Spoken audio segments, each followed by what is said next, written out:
श्री गरुड़ पुराण महात्म्य का पाठ हम सभी को अवश्य श्रवण करना चाहिए।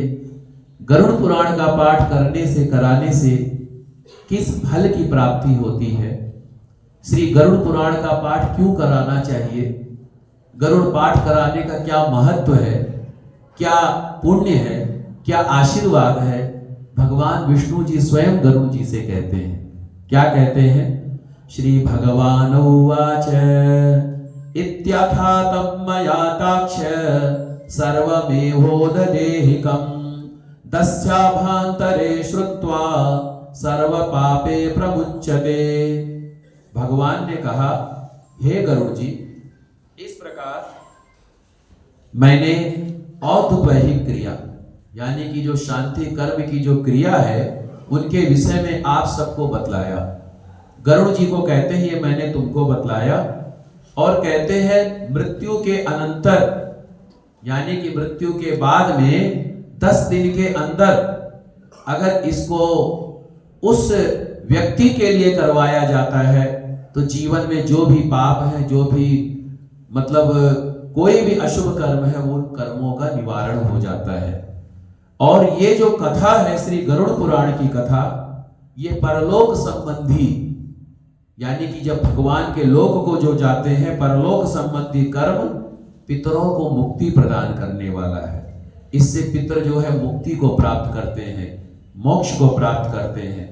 और परलोक में तथा इस लोक में भी, और हम अपने बंधु बांधवों के लिए जो हमारे बाबूजी चले गए उनके लिए गरुड़ पुराण का पाठ कराया गया, तो उसको कराने से पारिवारिक जन को क्या लाभ होता है? वो उनकी मुक्ति हो जाती है जो चले गए हैं, और वो आशीर्वाद देते हैं पारिवारिक जन को, क्या कोई भी कामना हो वो कामनाएं पूरी करते हैं, उसके बाद में सुख प्रदान करते हैं। पर जो नास्तिक व्यक्ति होता है, जो वेद शास्त्रों को नहीं मानता है, भागवत पुराण कथा भागवत को नहीं मानता है, और ये कर्म नहीं करता है, ये शांति कर्म नहीं करता है, तो उसके घर का जल जो है सुरा के समान बेकार रहता है, अर्थात शराब के समान माना गया है। वो घर अपवित्र रहता है, कभी भी उस घर में शुद्धि नहीं होती है। देवता पितर अतिथि उसके यहाँ से सम्मान ग्रहण नहीं कर सकते हैं, इसमें कोई संशय नहीं। देवता पितृगण उस घर की ओर देखते तक नहीं है, अर्थात ना ही देवताओं की कृपा होती है उस घर पर, ना ही पितरों की कृपा होती है उस घर पर।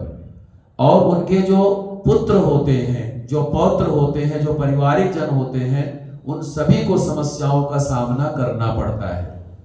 इसीलिए ये कर्म कराने के बाद में श्रीमद् भागवत कथा का भी अवश्य पारायण करवाना चाहिए। उससे जाने अनजाने में जो भी कर्म संबंधी दोष रह जाते हैं उससे जो है निवारण हो जाता है। और ये कर्म कराने के बिना चाहे पंडित हो, चाहे क्षत्रिय हो, चाहे वैश्य हो, चाहे शूद्र हो, कोई भी हो, वो चांडाल के समान होता है, अपवित्र होता है, जब तक उसके यहाँ शुद्धि का कर्म नहीं हो जाता है, जब तक गरुड़ पुराण का पाठ नहीं हो जाता है। भगवान कहते हैं प्रेत कल्पमिदं पुण्यम शृणोति श्राव एचयः उभो तो पाप निर्मुक्तो दुर्गतिं नैव गच्छतः। जो इस पुण्य पर प्रेत कल्प को सुनता है, सुनाता है, भगवान कहते हैं जो भी इस गरुड़ पुराण को सुनता है और जो सुनाता है, वे दोनों ही पाप से मुक्त होकर के दुर्गति को प्राप्त नहीं होते, अर्थात मृत्यु के बाद में वो यमलोक का रास्ता नहीं देखते हैं, मृत्यु के बाद में वो यमराज के मार्ग को नहीं देखना पड़ता है, स्वयं वैकुंठ भगवान नारायण का धाम उनको प्राप्त हो जाता है। और कहते हैं जो अपने पिता के मरण में जो पुत्र गरुड़ पुराण सुनता है, उससे जो है उसके पिता की मुक्ति हो जाती है, मोक्ष की प्राप्ति हो जाती है। और पिता भी पुत्र पौत्रों को आशीर्वाद देता है, खूब वो आत्मा आशीर्वाद देती है, और हर प्रकार से जो है हर प्रकार की कामनाओं को पूरा करती है। जिस पुत्र ने पिता की मृत्यु के अवसर पर गरुड़ पुराण को नहीं सुना, गया श्राद्ध नहीं किया, वृषोत्सर्ग नहीं किया, गौदान नहीं किया, श्रीमद् भागवत कथा का पाठ नहीं किया, मासिक श्राद्ध नहीं किया, वार्षिक श्राद्ध नहीं किया, वो पुत्र कैसे पुत्र कहा जा सकता है? क्योंकि संतान की कामना हर कोई करता है, तो संतान से चाह तो यही होती है संतान हमारी सेवा करे। और जिस संतान को सब कुछ दिया जाता है, मकान, दुकान, सब कुछ, उस संतान का ये दायित्व बनता है कि अपनों के लिए वो कार्य बड़े ही विधि विधान पूर्वक करे।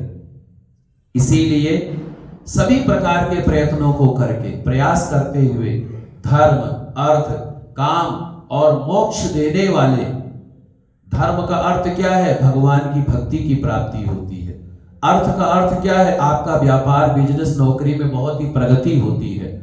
काम का अर्थ क्या है? इच्छाएं, आपके संकल्प पूरे होते हैं। और मोक्ष, जैसे कि इस जीवन में हम सबको जाना है, हमने जन्म लिया है तो जाना है, लेकिन जाने के बाद में कौन सा लोक प्राप्त होगा ये तो हमें नहीं पता है। लेकिन भगवान कहते हैं मैं मोक्ष प्रदान करता हूं। तो ये पुरुषार्थ को देने वाले और जितने प्रकार के कष्ट हैं, क्लेश हैं, परेशानियां हैं, उनको जो है हरण करने वाले हैं। ये गरुड़ पुराण के पाठ से जो है ये पुण्य मिलता है। इसीलिए गरुड़ पुराण को अवश्य सुनना चाहिए। और जैसा कि मैं जब गरुड़ पुराण का पहला अध्याय किया था, दूसरा अध्याय, उसमें पापियों की गति बताई गई है। तो एक जगह ये भी प्रश्न हुआ, पंडित जी इतने भयानक तरीके से इसमें कथा कही गई है कि सुनने वाले को तो कांप उठता है। तो मैंने उनको ये कहा है कि ये जो है भगवान कहते हैं कि जो भी कर्म कर रहे हो उसका फल आपको ही भोगना है। पाप कर रहे हो, पाप का भी फल आप ही भोगोगे।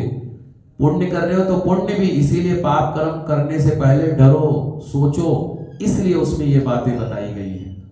तो इसीलिए ये गरुड़ पुराण पुण्य को देने वाला, पवित्र है और सभी पापों का नाश करने वाला है। जो सुनने वाले हैं उनकी सभी प्रकार की कामनाएं पूरी होती हैं। अतः इसको अवश्य सुनना चाहिए।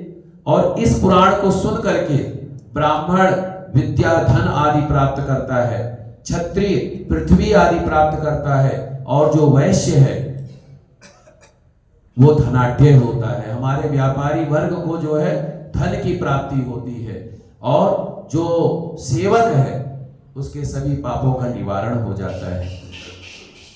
इस गरुड़ पुराण को सुन करके, जिसने ये गरुड़ पुराण सुनाया है, जो भी आचार्य या ब्राह्मण या संत महात्मा गुरु गरुड़ पुराण की कथा आपको सुनाते हैं, तो आपका ये दायित्व बनता है कि उनको भली प्रकार सैया दान आदि प्रदान करें, गौदान आदि प्रदान करें, और जो कुछ भी आपको प्रभु ने सामर्थ्य दिया है सच्चे भाव से वो दान अवश्य करें। और अगर आप ये काम नहीं करते हैं तो इसके सुनने का कोई फल आपको प्राप्त नहीं होता है। अनेनश्च हेमदानिश्च भूमिदानिश्च भूरिभि पूजयेता चक्रम भक्त्या बहु पुण्य फलाप्तये। इसीलिए इसको जो है भली प्रकार सुन करके जो भी दान आदि है वो अवश्य करना चाहिए, और उससे पहले पुराण की पूजा करनी चाहिए। श्री गरुड़ पुराण की पूजा करने के बाद में उस पर वस्त्र, आभूषण और गौदान और दक्षिणा दे करके आदर पूर्वक जो कथा सुनाने वाला है उसका पूजन करना चाहिए। और प्रचुर पुण्य फल की प्राप्ति के लिए अन्न, सोना और भूमि दान देना चाहिए, और श्रद्धा भक्ति पूर्वक वाचक की पूजा करनी चाहिए।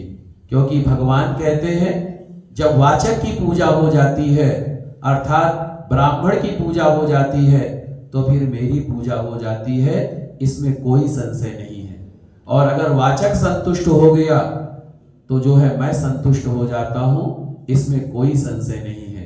बोलिए श्री गरुड़ पुराण भगवान की जय, श्री गरुड़ जी महाराज की जय, श्री लक्ष्मी नारायण भगवान की जय, श्रीमन्नारायण नारायण नारायण भजमन्नारायण। आप आ जाइए, यहाँ पर वस्त्र आदि समर्पित करें। लक्ष्मी नारायण नारायण नारायण भजमन्नारायण नारायण ना।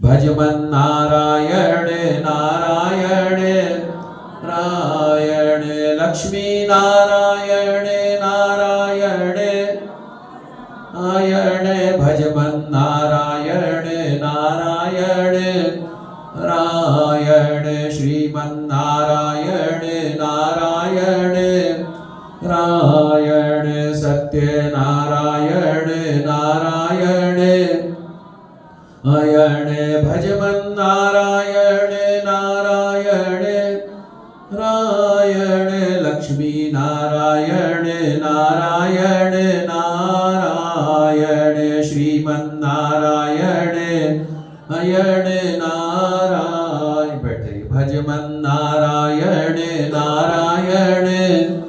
बोलिए श्री लक्ष्मी नारायण भगवान की जय। आइए हम लोग शांति मंत्र का पाठ